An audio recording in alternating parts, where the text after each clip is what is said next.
Greetings and welcome to the Brahma Bulletin. So, let's talk about this last game on Saturday.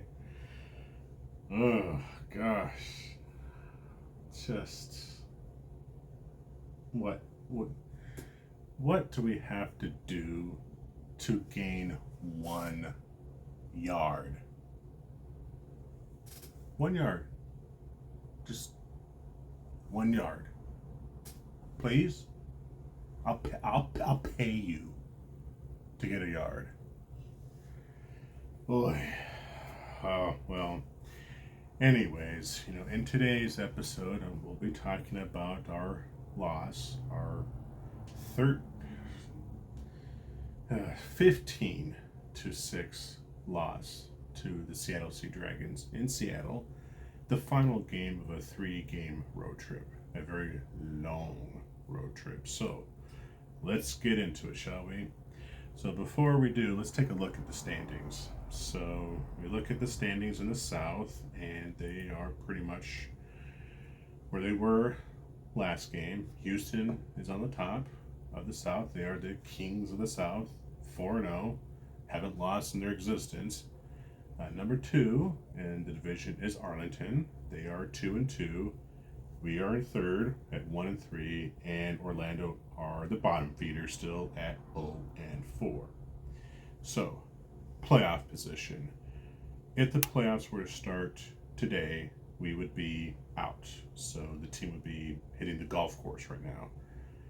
However, we're only 1 game out of a playoff spot. I think we are still set up fairly good because look at it this way. Arlington is in the number 2 spot, and they are 2-2. We're 1-3. And guess who we play these next 2 games? That's it. We're playing Arlington, a home and home game. So the first game is going to be this Sunday. It's now 8 o'clock Central Time. It used to be 9, but now they moved it up to 8 o'clock. So keep note of that. And then next week we play Arlington in Arlington.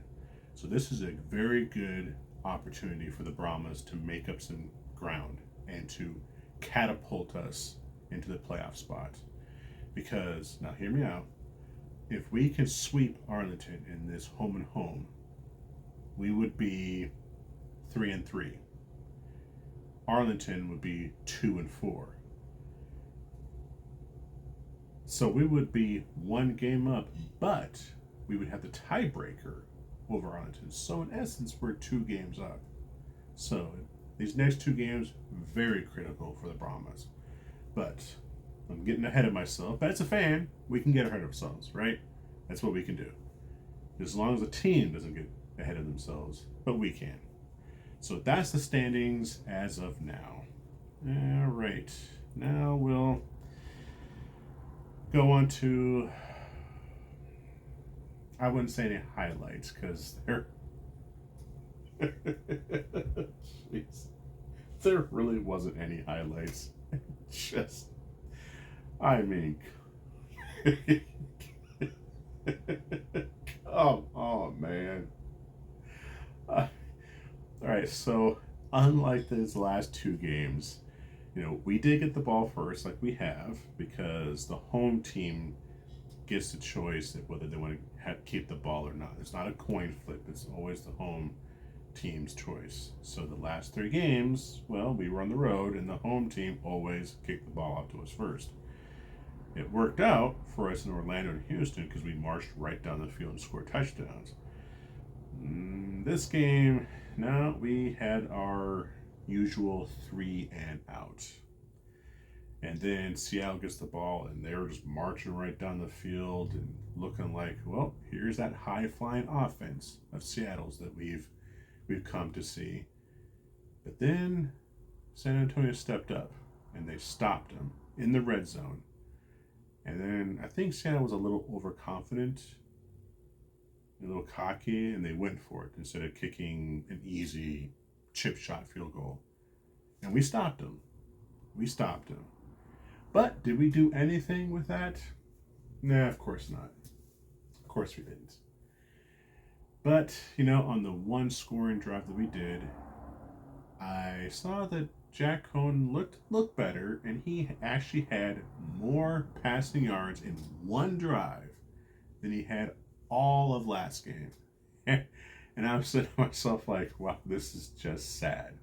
This is just sad. But that's how it was. We ended up kicking a field goal because of penalties, of course, in the red zone. Kills that momentum, and then we're just left with kicking a field goal. And, you know, I have to give credit to our defense. Our defense really stood tall. They really did. They shut down Seattle. And as I talked about in the last video, in the preview of this game, Seattle had the top offense in pretty much every statistical category on offense. And we held them to 15 points. 15 points. So, I mean, ring the cowbells on that one. That was a good defensive effort. It's just too bad that our offense pissed that opportunity away. And that's what really chaps my cowhide is. I mean, like Luke Barku was just absolutely balling last night. Saturday night. Just absolutely balling.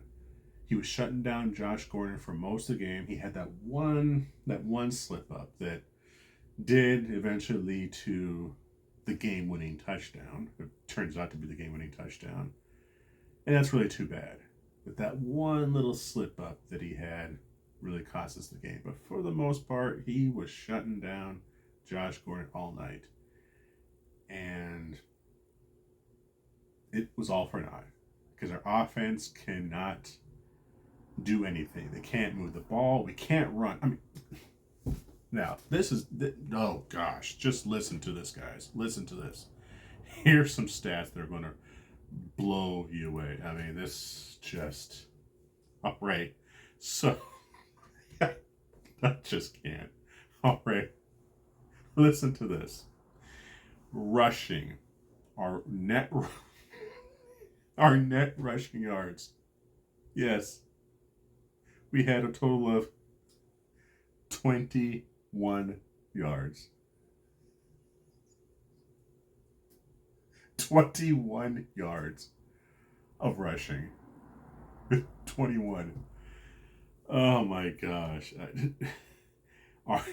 Our leading rusher was Jack Cohn with, now this is going to blow you away, how many yards he got as our top rusher? 9. 9 yards as our top rusher. And he was from our quarterback. And if you've noticed, Jack Cohn can't run. I mean, he looks like me out there running. And I got hit by a car. And I can't run no more. And I think I can run better than him. It's just, wow. 9 yards.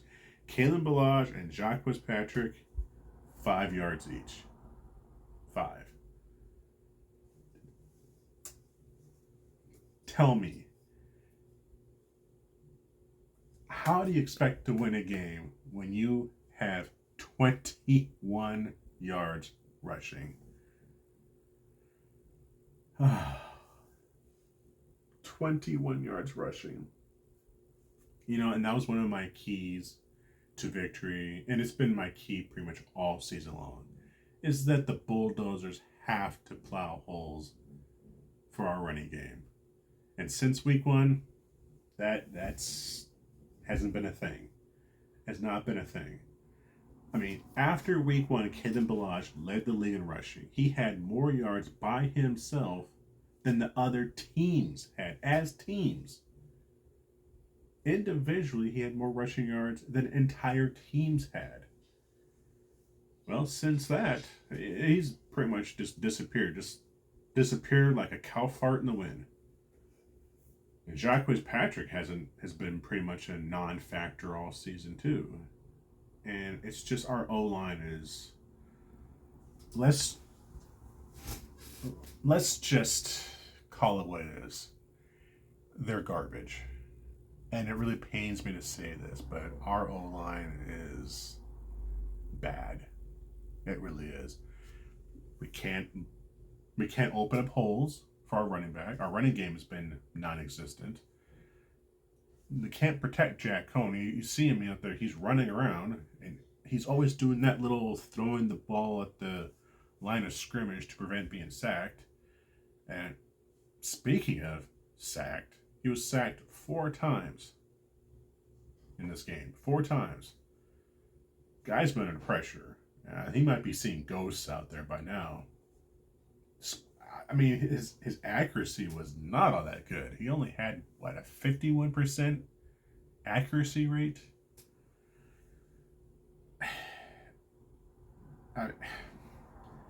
For example, the 4th and 1 that we had at the end of the game, when we were trying to drive down the field to hopefully get a touchdown and at least attempt a game-tying 3-point conversion. Now, stop me if you've heard that before. Very similar to last week against Houston. But in Houston, we had like 6 minutes left in the game. Against Seattle, we had like 30 seconds left. And we had 1 4th down that we got converted because of a penalty. And then we have 4th and 1 again. And did they learn anything from last week? Well, last week, we kept trying to run the darn ball over and over and over and over and over, which didn't work. This time they threw the ball, which I think I agree with the call. I agree with the call. Throw the ball. But he was off target, and it's probably because of all the pressure that he was under the whole game. I mean, he was looking fairly uncomfortable. On the flip side, you look at Ben DiNucci, he looked like he was standing there all day long, just having a picnic.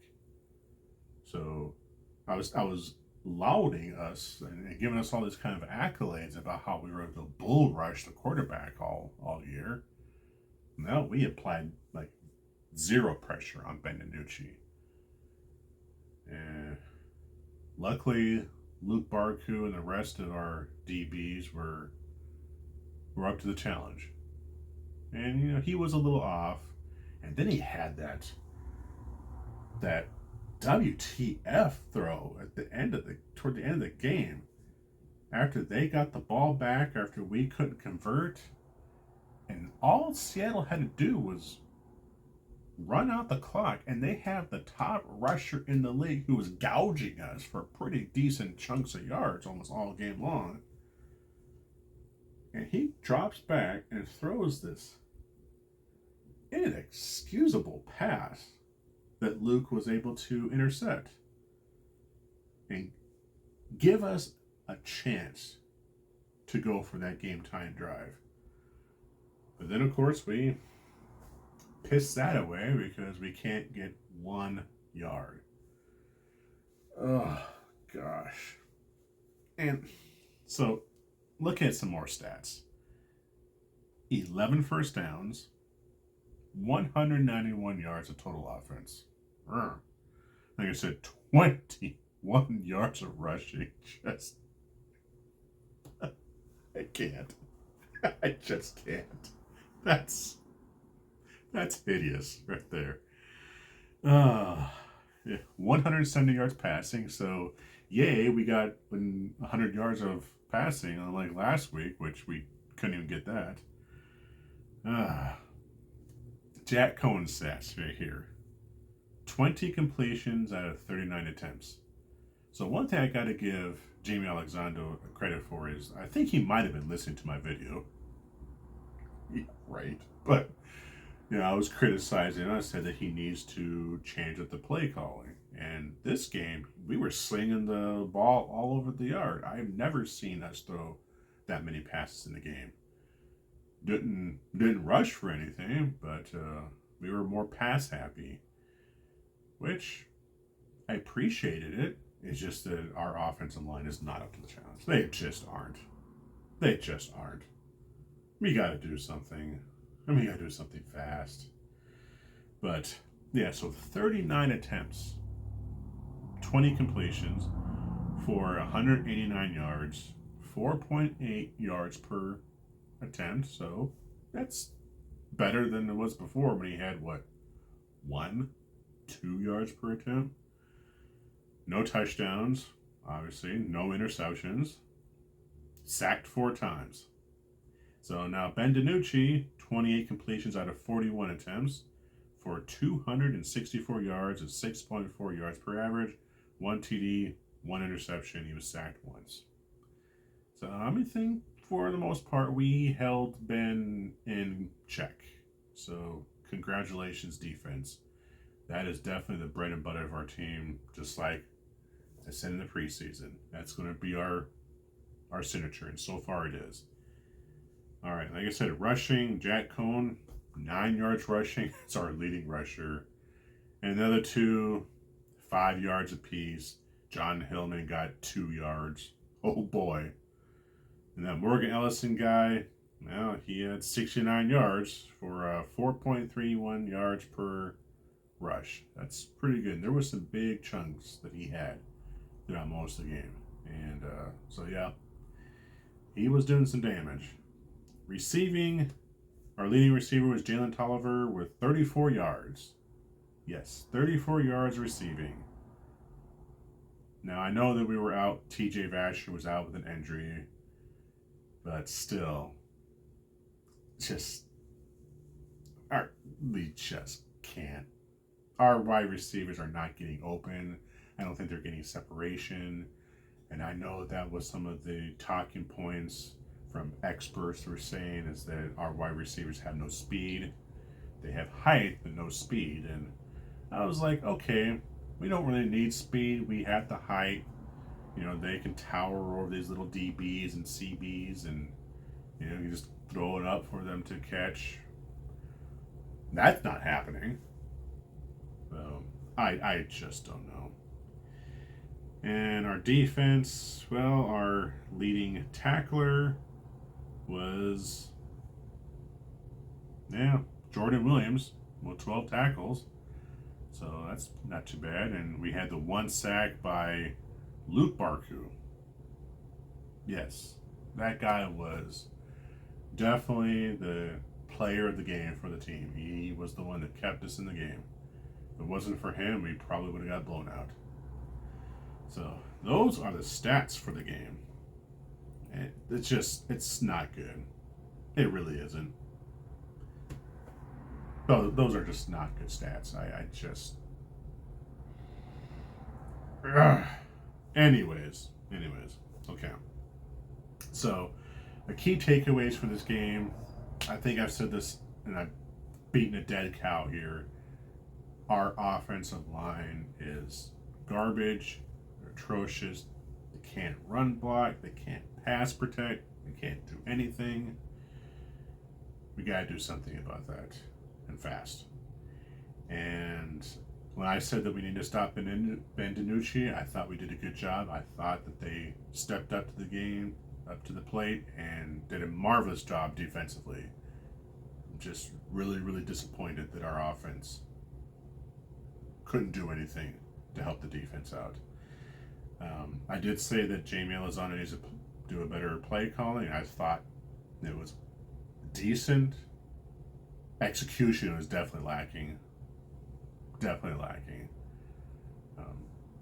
Just like I said, we can't run, and we got to do something about that. And yeah, now it's time for the prediction accountability. Oh boy. Oh goodness. Yeah, this is as bad as the Brahmas were. Good gracious. All right, number 1, I said that Jack Cohn will get back on track and throw for 3 touchdowns. Oh boy, was I way off on that one. He didn't even throw for a single touchdown. Wow. Number 2, I said that Kalen Blanche will have 75 yards of rush. Well, I got the 5 part because he only had 5. He only had 5 yards of rushing. Number 3, I said the defense will have 1 interception. I finally was right on something. Luke Barku had an interception late in the game off a very questionable pass by Ben DiNucci. So thank you, Luke, for bailing me out at the 11th hour. So yay on that one. Number 4, I said Delonte Scott will have 2 sacks. Well, I was way wrong on that prediction because he didn't even play. As a matter of fact, he was ruled out, I think, 2 days prior to the game. And I thought about changing my predictions because I knew he was not going to be playing in this game before the game started. But it was like, you know what? I made the prediction. I'm going to stick with it. So, yep. He did not record a sack because he didn't even play. So, well, this week I am 1 for 3 in my predictions. So my season prediction record is now 4 right and 12 wrong. I predicted the Brahmas emerging victorious 31-27. Ah! Well, I think everyone was wrong on this. I mean, you were looked in the betting lines. It was over under like 41 points. It was supposedly the highest over under all season long. Everybody thought it was going to be a shootout. No one thought it was going to be 15-6. So yeah, that was a complete shocker for most people. So that means that the Brahmas have scored 25 points less than I thought, and Seattle scored 12 points less than I predicted. That means my season score prediction is the Brahmas scoring 33 points less than I predicted, and the opponent scoring 32 points less than I predicted. Wow. Well, as this episode draws to a close, I think it's time for us to take a sneak peek at next week. Kind of hinted at it earlier. We are playing Arlington in the first of a back-to-back. So we're playing them here in San Antonio this weekend, and then playing them next weekend in Arlington. And as I said, this is a golden opportunity for us to catapult us ahead of them. If we can sweep this season series, that puts us 2 games ahead of Arlington, basically. I think all we need to do is just finish 500. If we can finish 500, and if we can sweep Arlington, that means Arlington's going to have to win out and get 6 wins. Because if they finish 500, we got the tiebreaker. So it's a very big game. And it's going to be this Sunday at 8 o'clock, not 9. They moved it up. It's not 8 o'clock. So hopefully it will catch you there at the Dome. And yeah, that does it for me. I think it's time for this Brahma to be put out to pasture. At least for this episode. Maybe for good, but at least for this episode. Until then, San Antonio, horns forward!